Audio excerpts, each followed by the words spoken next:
We're a Swedish company operating in Russia, and we prospect and discover gold deposits within Russia. A short cautionary statement.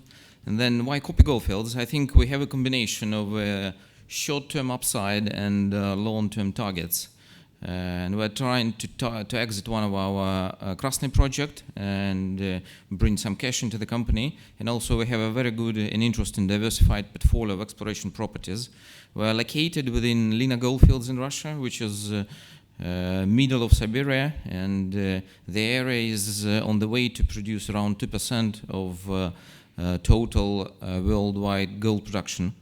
We have a long experience of operating within Russia, and we have a track record of closing transactions and a track record of running successful explorations with fairly low discovery costs.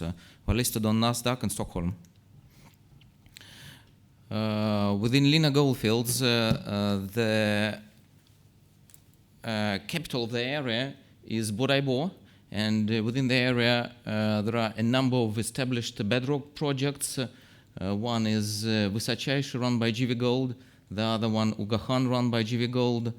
The other one, Vernenskaya, run by Polus Gold. The area is fairly known for alluvial mining, more than 160 years history of alluvial mining.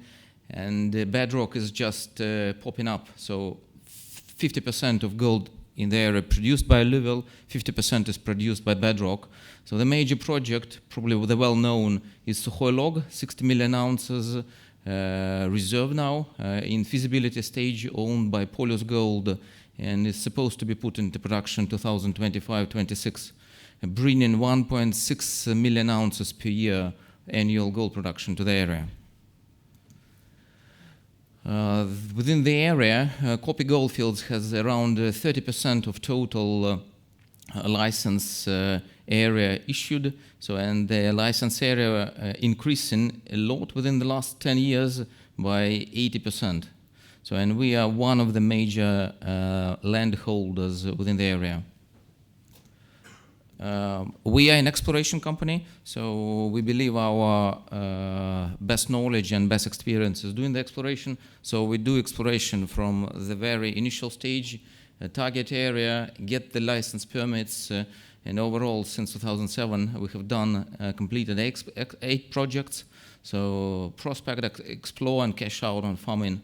So some of the projects we have sold so far, some we terminated for various reasons. One project, Krasny, we farmed out 51% in 2014 for $3 million cash plus investments by the partner into the project. Now it's in feasibility stage.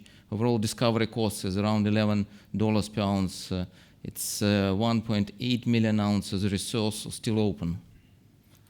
And we have a pipeline of exploration projects which we are developing further.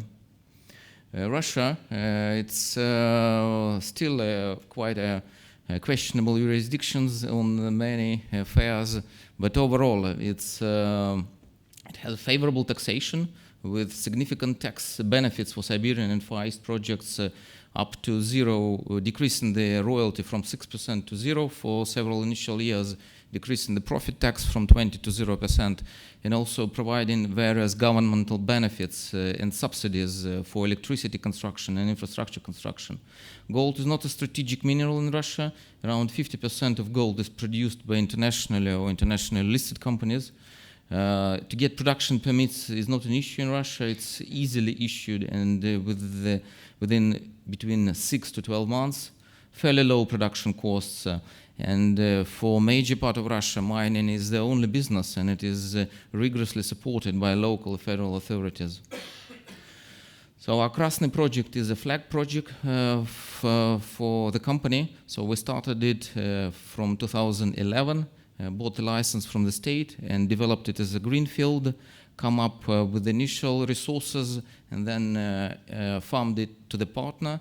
And then over years showed a fairly good resource increase on a year-by-year basis. Overall, we drilled about 85,000 meters. So there are 2 structures within the project. One is Krasny, and the second is Vostochny. It's sedimentary type deposit with gold associated with the quartz and pyrite. The recovery around 88% gravity flotation and CIL. Total resource for the moment is 1.8 million ounces. The structure is still open along the strike and to the depth, both structures. And you can see this is geochemistry, a map. You can see that the structures are going further. And so there is a lot of opportunity to increase resources above 3 million ounces, which we currently have within the model. Where at the moment, the project is in the feasibility, and we think and consider an exit in the project in the near future. So that's how the project looks like. So this is Krasny. It is surrounded by several places. One place which is produced. This place is in production. There is one more place over here and one more place over there. So that's Vostochny, extending subparallel, and then Krasny. Both have very similar type of ore which can be mixed and produced together. Our next project is Maly Patom, which is an exploration project. Our total license area is around 2,000 square kilometers. So within this area, so far only alluvial bedrock, alluvial gold have been produced, more than 60 tons within our license area boundaries. So we are the first to drill for the bedrock gold within the area of established alluvial mining. We acquired the project in 2012.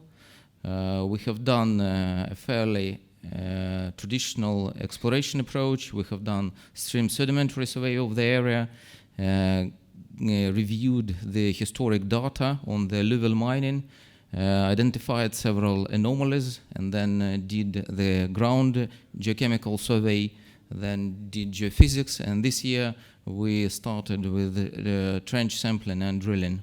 So that's one of the target, Желанный. So that's the placer produced around the hill. So we basically come in from identified gold anomaly, and then have trenches and drilled this year, basically. And these are the first holes drilled within this area historically. So the exploration have been completed early November. So we are waiting for the assay results from the lab at the moment. So the next project is Makitsky. So it's also a very active alluvial mining area. There is one place over here, second place over here, one more place in this area. So our that's the geochemical anomalies of the area. So we have one target over here and the other target over here. So it's basically sitting in between the places. So this year, what we have done, we drilled 8 holes over about 1,000 meters and done some trenching. So also completed early November, waiting for the assay results. So that's the core coming from the area, very typical with a lot of black schist with quartz and pyrite mineralization with visible gold, looking for a joint venture partner because it's really a multiple target area to go with. So share structure, our market cap is around $10 million. So we have 3 major shareholders controlling around 30%, have a fairly big free float, listed on Nasdaq in Stockholm. So and just to summarize it up, so we have been operating in Irkutsk area since 2007, listed on Nasdaq since 2010, market cap, fairly a lot of shareholders, most of them Swedish and Scandinavian. We are one of very few listed companies operating in Russia. Diversified portfolio of projects with 15 exploration and production properties for more than 2,000 square kilometers and 1.8 million ounces of established gold resources. So we have a booth B11, so if you have questions, please come up. And we have some materials left on the table at the end of the room. Thank you very much.